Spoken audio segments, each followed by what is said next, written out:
আমার পিঠ একদম খালি জামা ছিল, কোনো কাপড় ছিল না।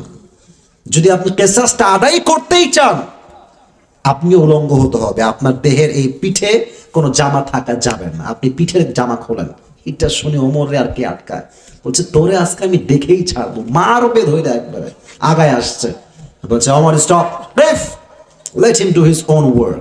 তারাও তুমি ওর কাজ করতে দাও। এবার ও যখন নবীর কাছে পেছনে এসে দাঁড়িয়েছে, আমার চোখ নয়, আমার বডির দিকে, look at my body structure, একটু দেখেন। নবীজি বলছে ঠিক আছে তুমি পেছনে দাঁড়াও, আমি তুলছি, তুমি আমাকে আঘাত করবা। সে পেছনে দাঁড়িয়েছে, ওমর সামনে দাঁড়ায় আছে। ওমরকে কোনো মতে আটকায় রাখছে, ভাই থাম রে বাবা থাম। সে দাঁড়ায় আছে, ওই পেছনে আছে। নবী যখন পিঠের চামড়া বের করার জন্য একটু কাপড়টা তুলেছে, ও তো আঘাত করবে নবীকে তরবারি দিয়ে। এ তো বহুত দূর কি বাত হে মেরে দোস্ত, আঘাত তো অনেক দূরের কথা।